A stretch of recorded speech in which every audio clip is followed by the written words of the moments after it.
ایک ایک مثال میں دیتا چلا جاؤں. فاروق اعظم یہ انعام والے ہیں بھی نہیں. فاروق اعظم یہ انعام والے ہیں کہ نہیں؟ غیبت ایما کا یہ اثر ہے. زلزلہ افغان نام عمر ہے. غیبت ایما کا یہ اثر ہے. زلزلہ افغان نام عمر ہے. آج بھی گردن باطل ہے ہم صلی اللہ علیہ وسلم. آج بھی گردن باطل ہے ہم صلی اللہ علیہ وسلم. یہ عمر جن کے بارے میں سرکار ہے لو کان بعد نبی لکان عمر. اگر میرے بعد کوئی نبی ہوتا تو عمر ہوتے.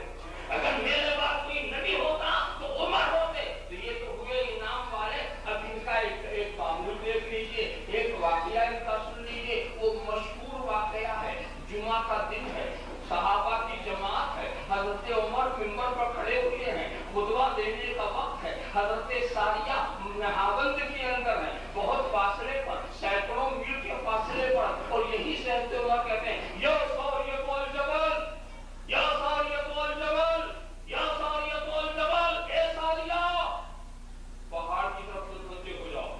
اے ساریہ پہاڑ کی طرف متوجہ ہو جاؤ. قصہ یہ تھا, دشمنوں نے پہاڑ کی آڑ لے کر کے اسلامی لشکر پر حملہ کرنا چاہا تھا. اور جو سپہ سالار تھے حضرت ساریہ وہ تھوڑا غافل ہو گئے تھے. اگر ان کی غفلت بڑھتی تو پھر دشمن کافی نقصان پہنچاتا. یہاں سے فاروق اعظم نے کمان کیا یا ساریہ الجبل, یا ساریہ. اور یہ آواز ان کے کانوں تک پہنچی. وہ پہاڑ کی طرف متوجہ ہوئے. دشمن کی کوشش ناکام ہو گئی.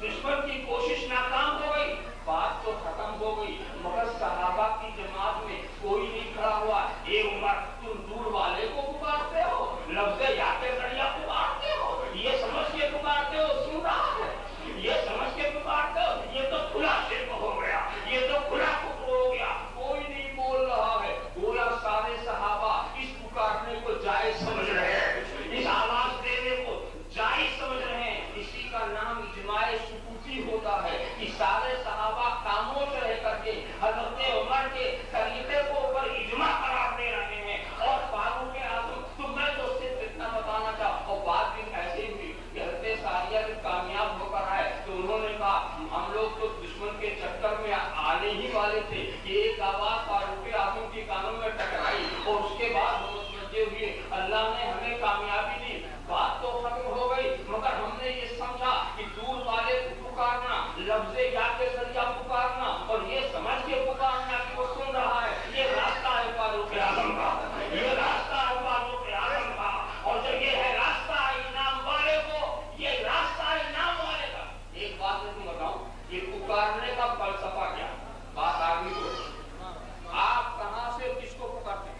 پکارنے کا فلسفہ یہ ہے, کبھی ایسا ہوتا ہے کہ سننے والا کمزور ہوتا, بولنے والا تیز ہوتا, تو یہ پکارے گا وہ سن لے گا. کبھی ایسا ہوگا بولنے والا کمزور ہوتا ہے, سننے والا تیز ہوتا, تو یہ پکارے گا وہ سن لیں گے. اور کبھی ایسا ہوگا دونوں تیز, ان کی بوائی تیز, اس کی سماعت تیز, تو یہ پکارے گا وہ سن لے گا.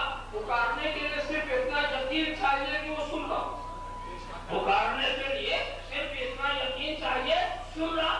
کیا آپ نے نہیں دیکھا ذرا سا نبی کی سماعت کو کیا کہنا, ان کی شان بھی کچھ عجیب دلانی ہے. حضرت سلیمان جب وادی نمر سے گزر رہے تھے تو چیونٹی نے کہا تھا اے چیونٹیو ذرا اپنے گھروں میں چلی جاؤ, کہیں ایسا نہ ہو کہ سلیمان ان کا لشکر نادانستہ طور پر تمہیں پامال نہ کر دے. حضرت سلیمان نے جب چیونٹی کی آواز سنی مسکرا پڑے, چیونٹی کی آواز سنی مسکرا پڑے. اب ذرا سا دیکھیے چیونٹی نے کتنی دور سے کہا تھا, 3 میل کا فاصلہ, اور بعض تفسیروں میں ہے 9 میل کا فاصلہ. آپ 3 ہی میل کا لے لیجیے, 3 میل کے فاصلے سے چیونٹی بول